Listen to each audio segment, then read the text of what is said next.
Production funding for Flying Squirrels Insider is made possible in part by Secure Testing Services, providing 24-hour on-site drug and alcohol testing for businesses. and by Clean water is one of our most valuable resources. Conserving it should be all of our responsibility. Remember every day to make every drop count. Wash full loads, take shorter showers, turn off your faucet. Water, use it wisely. Let's commit to conserve.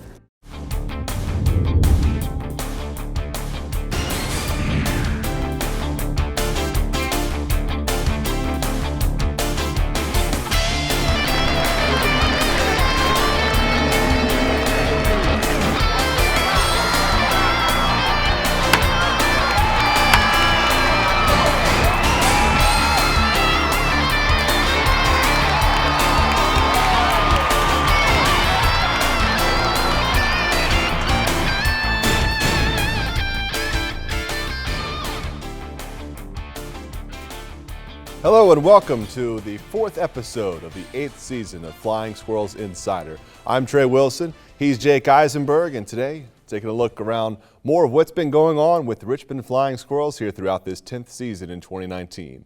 Today, Utility Buddy from City of Richmond Department of Public Utilities shares information about Richmond's natural gas safety program. If you cook with natural gas, then you live near a natural gas pipeline. If you expose or cause damage to a pipeline, no matter how minor it might be, call 646-7000. Text to win free Flying Squirrel stuff. Text FSI to 63975. Message and data rates may apply. Mobile services provided by Opt-in Technologies. Well, Jake, the Flying Squirrels are in the middle of a stretch where, frankly, they're not playing a lot of games at home, but they've been playing a little bit better as we start to approach the end of this first half. Yeah, rounded out that last road trip against the Akron Rubber Ducks with a series split. At one point had won 5 of the last 8 games. The Flying Squirrels are starting to get into a little bit of rhythm as we hit the tail end of this first half of the season. As it stands right now, the Harrisburg Senators are running away with the division. This is the first season that the Eastern League has played a split season, so the records will reset coming up in about 2.5 weeks. As it stands right now, Harrisburg sits 6.5 games up in the division. The Flying Squirrels are in last place, but again, getting some positive momentum going right now, and then the records will reset after the game on June 18th. That's right. There's a completely blank slate once the second half of the season begins on June 19th. That's the first day of the second half. First half ends June 18th. Harrisburg Senators have been running away with it since the beginning. They started 15-2. It's a franchise record for them, and it's going to be tough for anyone to catch them. They're still up 6.5 games, and we're now through 2 months of the season. The first half champion and the second half champion are how the two playoff teams will be decided for the Western Division here in this 2019 season. While the wins haven't been coming as frequently as some might like to see, we have seen some great individual performances of late, and that starts with Chris Shaw, who's back with the Flying Squirrels this season. Since May 10th, Chris Shaw is leading the team in batting average, RBIs, on base percentage, hits, doubles, walks, extra base hits, runs. He's been on fire. Yeah, and I think it's pretty much what you've come to expect from a guy like Chris Shaw, who entered this season at the AA level as a bit of a surprise considering he played at the Major League level last season. But Chris Shaw's been a leader for this Flying Squirrels team all throughout this first half of the season, and now his performance is starting to show just that. He's been hitting in new positions, leadoff, second, when he's been hitting more third and fourth in his career prior, and he's really starting to shine here at the AA level once again. We saw a player come back who was with the Flying Squirrels for the first few games of this 2019 season. He went to San Jose for a little while, spent one day in AAA with Sacramento, then flew back across the country to meet us in Maryland on a road trip a few weeks ago. And since then, he's been hot. That's Gio Brusa. Yeah, since he's come back to play with the Flying Squirrels, he's batting .333. That's since May 13th when he joined the team up in Maryland. But what's most impressive to me about Gio Brusa, he's done it all while playing a new position. He's a converted outfielder. He's been playing mostly first base this season, hasn't seen any action in the outfield for the Flying Squirrels, and every time he seems to be in the lineup, when he gets a start, he seems to produce something positive. Another player who's been making a positive offensive contribution of late, defensive as well, of course. But earlier in the season, we were talking about Jalen Miller and the home runs. The home runs have tapered off a bit, but now he's racking up stolen bases, and he's up near the top of the league. He's already set a career high in steals. He's got 12 of them this season. That's good for second in the league. And he's also leading the Giants organization in stolen bases. That's something that's been a focus for him this season. Not far behind him, staying on that same theme, Ginesri Fargas has been picking up some steam offensively, getting on base with more hits. And when he's on base, it's quite often that we're going to see him try to turn a single into a double. Seems like as soon as he gets to first base, he's off and running towards second. He's got the Eastern League lead in stolen bases over the last month or so, and now he's at the top of the Eastern League in steals in that top 5. Same goes for the Giants system. He's just an exciting player to watch. Since May 7th, Ginesri Fargas has 8 stolen bases. That's the most in the Eastern League. So about a month span, he's been swiping more bases than anybody else. So a couple of good speedsters on the bases to help try to create some runs for the Flying Squirrels offense. We shift now to talk about how the pitching staff has been doing of late, and that has been a positive area for this team. The pitching staff has a 2.41 ERA over the last 8 games heading into this taping today, and that starts with some strong starts I got this. Starts with some strong starts of late, and we look at Caleb Berger, who is a newer addition to the team, and he's been great since joining the rotation. Yeah, a little bit of a tongue twister, but the Flying Squirrels, they were caught in a little bit of a rut. There were a bunch of kind of random injuries, some inconsistencies with the starting rotation, but now once it's gone through a couple of times, and we've seen Caleb Berger, Brandon Lawson, Connor Menez really go through the rotation and give the Flying Squirrels some consistent outings. Yeah, Brandon Lawson's a newer member of the organization who was signed as a free agent earlier this season, but he's had to put together a couple of great outings in a row now. Yeah, most recently his best one. He retired the first 11 batters of the ball game against the Binghamton Rumble Ponies just a couple of days ago. Ended up throwing 5 scoreless innings, and we've now seen him go through 5 innings in 3 of his last 4 starts. And at the top of that rotation, I think it's pretty well established right now that we know who the ace of this staff is, at least through the first half of the season, and that's been Connor Menez, who was with the team for a little while last year, back this year, and he's been one of the best pitchers in really all of minor league baseball. Yeah, he's been one of the best pitchers in the Giants organization for sure. Ranks at the top of the Giants organization in strikeouts, in ERA, in WHIP, you name it. He's up there in the leaderboards, not just in the organization, but also in the Eastern League. And he's a year older now, celebrated his 24th birthday earlier this week.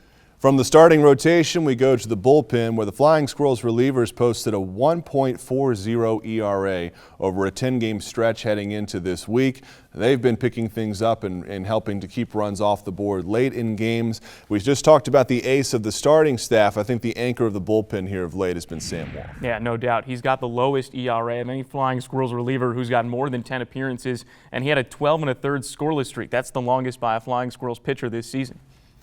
In the bullpen, staying in the bullpen and picking up the heat a little bit, Rafi Vizcaino came to the Flying Squirrels not long ago. He's only been with the Flying Squirrels for a few weeks, but in the time that he's been here, he's made quite an impact. He's made 7 appearances now for the Flying Squirrels, and all of them, they've been scoreless. 9 1/3 scoreless innings from Rafi Vizcaino. He's bumped the fastball up there, up above 95 miles an hour. The strikeout to walk ratio is off the charts, and he's been a really impressive addition. And then in the back of the bullpen as well, we've seen one of the Giants' top prospects and one of the hardest throwers in all of minor league baseball, Melvin Adone. The fastball will get up to 102 miles per hour. He's a guy everybody's been talking about. Yeah, he's a guy who also started his career as a starting pitcher, now working his way into being more of a reliever. Lee Smith is in town. He's one of the San Francisco Giants minor league pitching instructors and a Hall of Famer. He got goosebumps watching Melvin Adone in the bullpen the other day and said that Adone reminded him of himself when he was that age. So that's a pretty good comparison if you're going to get one. Yeah, Lee Smith visiting. He works for the Giants as a roving instructor. He's going into the Hall of Fame this summer, so it's great to see him around. And he's had some great comments and compliments to make about several of these Flying Squirrels relief pitchers.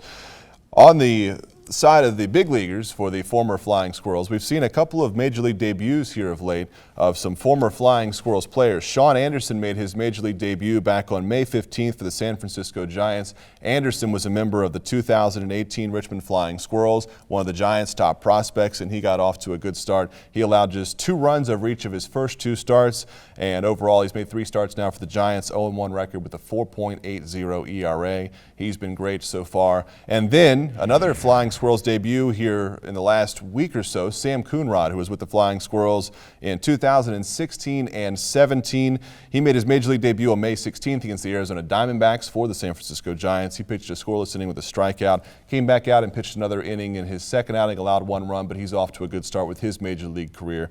So exciting for the 2 most recent members of the Flying Squirrels to go on to the major leagues, Sean Anderson and Sam Coonrod. Congratulations to both of them, and great to see them having some early success to start their major league careers. Well, as we continue on with this episode of Flying Squirrels Insider, Every Friday this season, the Flying Squirrels are celebrating the 2019 Copa de la Diversión program. They will transform to Las Ardillas Voladoras, and longtime Richmond Flying Squirrels player and current Richmond Flying Squirrels bullpen coach Eliezer Zambrano will help us take a look at some Spanish baseball terms.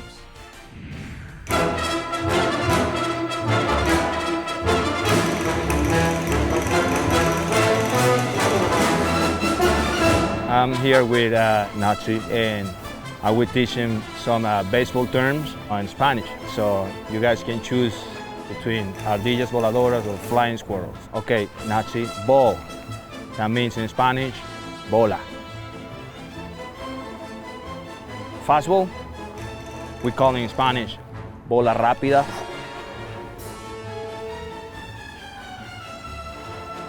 Changeup, cambio.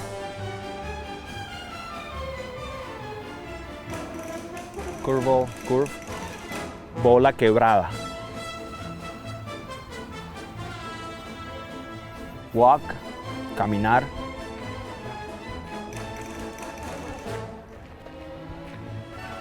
Strike, in Spanish, we always say the same thing as in English, strike. So bunt, we call him just toque, toque. Hit and run, bateo y corrido. Run down is corre, corre. Yeah. Pop up, elevado.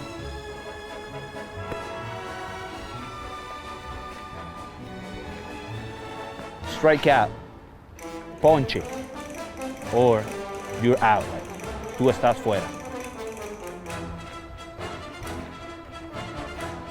We got it. A stolen base, very easy.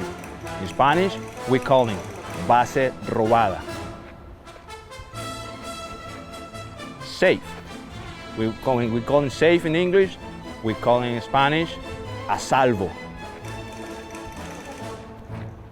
Home run, okay? So we call him same thing in Spanish. Home run, home run. Victory. Victory is victoria.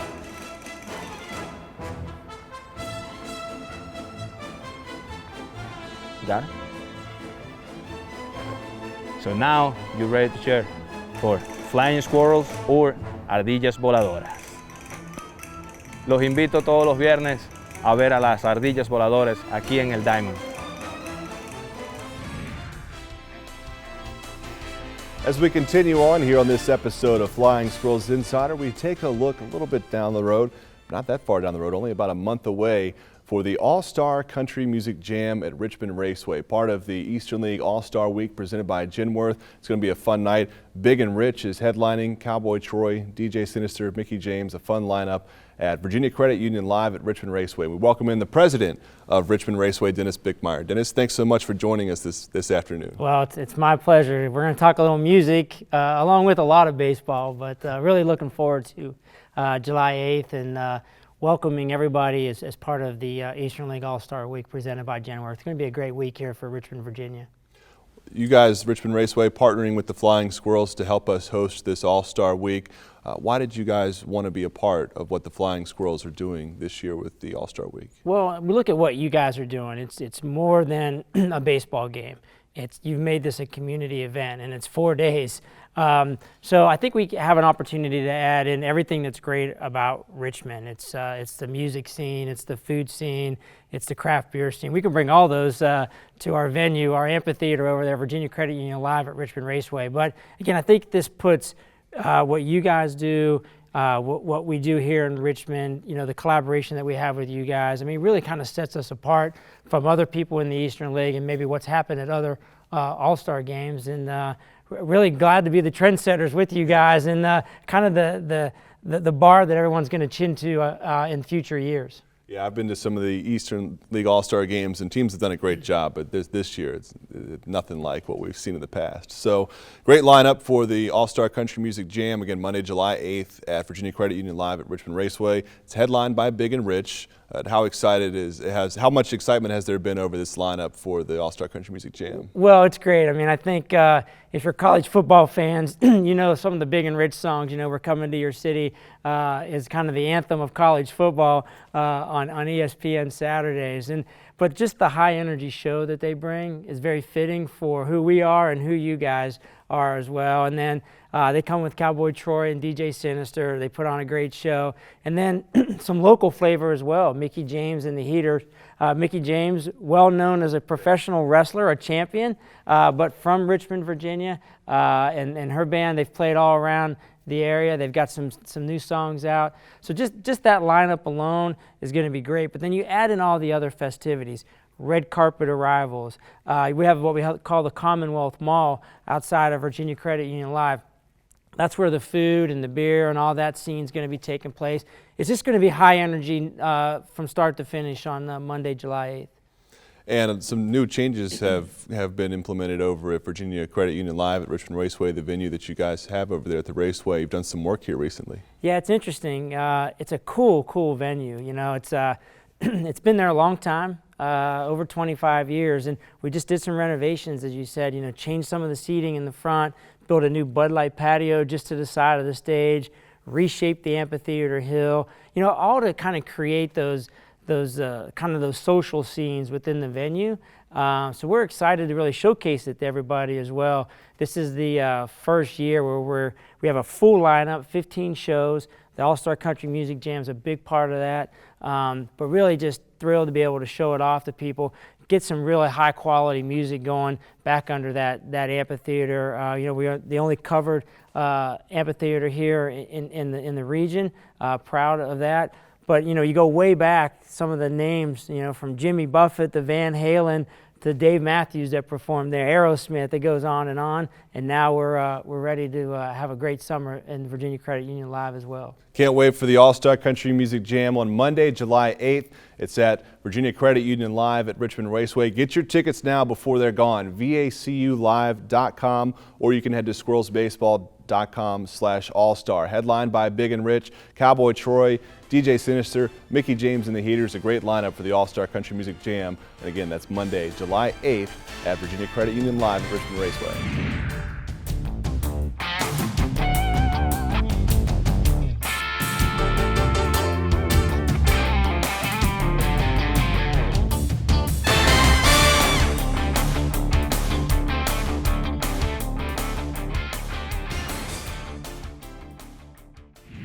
He's Brandon Van Horn. I'm Jake Eisenberg.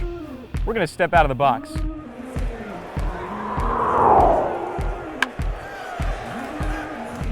So Brandon, give me your favorite food.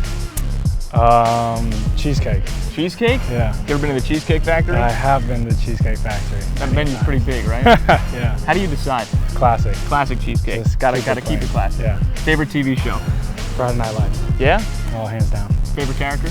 Tim Regan. Yeah, gotta be, right? Texas forever. Yeah, clear eyes, full heart, can't lose. Yeah. Went to the Masters College, played with Connor Mendez.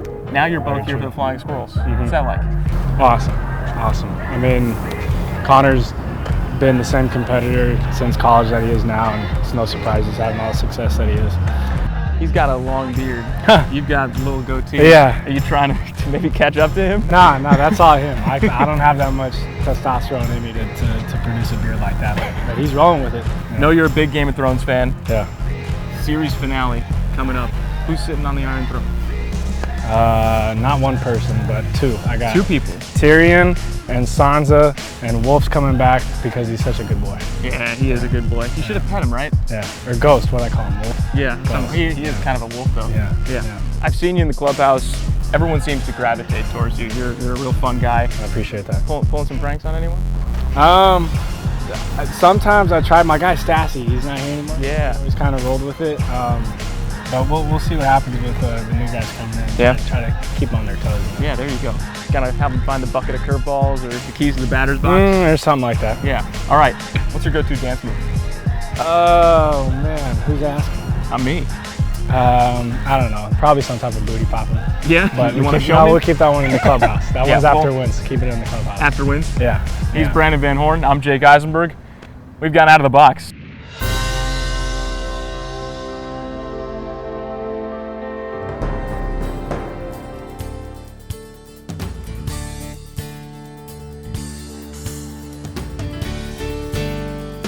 We set the tone for being different by having the courage to name the team the Flying Squirrels. I think it was 6,000 names suggested by the Richmond Times-Dispatch. And then some of the suggested names were like Generals, Confederates, River, fill in the blank. We all convened to my apartment in Shockoe Bottom, and we whittled down all those names to the final 6. And the way we did it, we made people stand up in front of the whole group and say, with the first pick of the Name the Team draft, I choose. And then it would go around to the next person, and we had a lot of fun with it.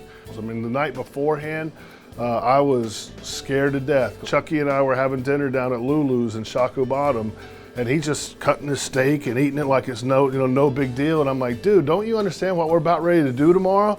And he looked at me and said, well, do you believe in it or not? And I just kind of looked at him, and he said, you're the one that's going to be getting all the questions in front of the TV cameras and the radio stations. If you don't believe in it, people are going to see right through that. The new name for your team is the Richmond Flying Squirrels.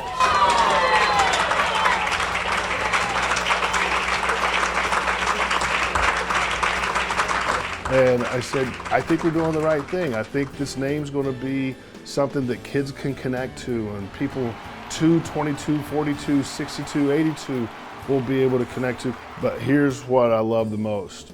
People that complained about us naming the Flying Squirrels, immediately in the first season, somebody would come up to me and be like, I'm not sure you remember me, but I got on you and told you I was never coming to a game. You see my little grandson over there? This is our 13th game we've been to, and he loves the Flying Squirrels.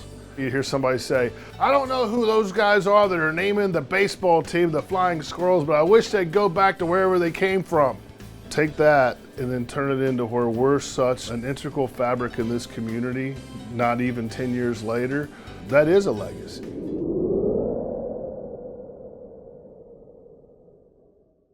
Welcome to FSI Field. Time to learn a little something about the game of baseball. We've got Flying Squirrels second baseman Jalen Miller with us here in studio. He's going to teach us how to steal a base. He's got 12 of them this season. Jalen, that's already a career high for you.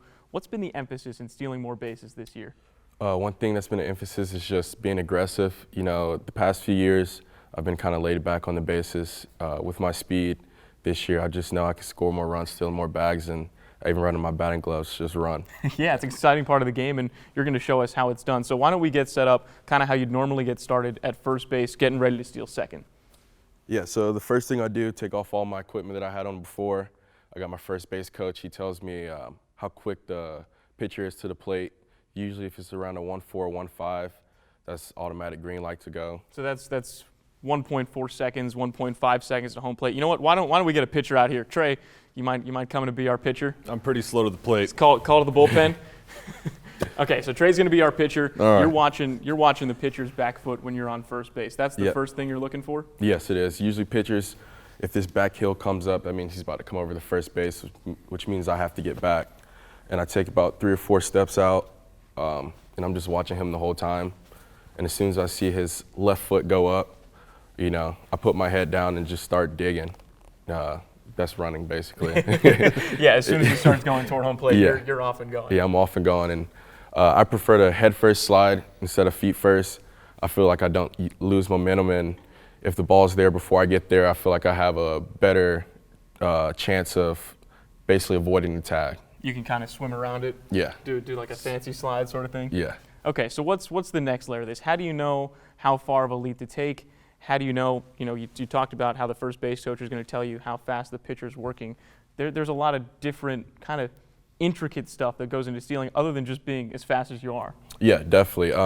Some guys have better moves than others, meaning they're quicker over to first base when they try to pick you off. Sometimes that can have something to do with how far you want to get off, but I try to get the same lead every single time. It's just a consistency thing with me. But sometimes if a guy's 1-1 to the plate, so 1.1 seconds to the plate, I try to keep it a little bit close and get a one-way lead, which means I'm just automatically going back to first base. With the first base coach, he's telling you that pitcher speed to home plate. Is he also telling you kind of go, go, go when the pitcher starts to make his pitch to the plate? No, that's all on me. You do it enough times, it's kind of like second nature when to go. It's just one of those things where you just got to do it. and you just go from there and hope you're safe. All right, so let's see it in action. Let's have Trey set up on the mound. I'll back up a little bit. We'll get you set in the base path, and let's see you off and running. So Trey's gonna come set. You've got your lead. Then you kind of go into your secondary. Oh, he stepped off. He almost got you. Yeah. He's got a quick move over there on the mound. You got to keep yourself on your toes. Okay, so now he's coming set again.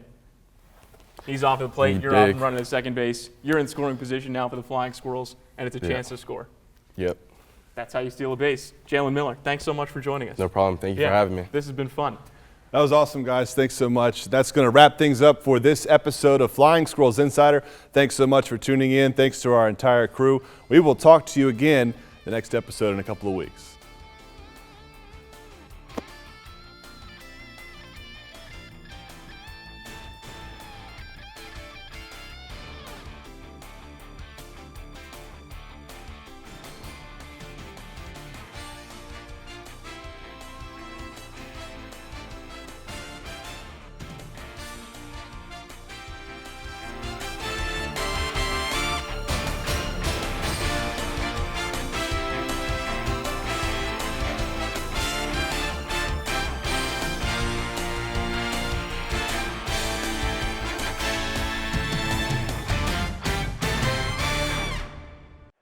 Production funding for Flying Squirrels Insider is made possible in part by Secure Testing Services, providing 24-hour on-site drug and alcohol testing for businesses.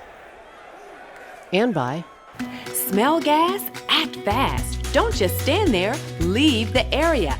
Get out. Go where the smell is no longer present and call 911. Making you aware, keeping you safe. We're Richmond's Natural Gas Safety Awareness Program.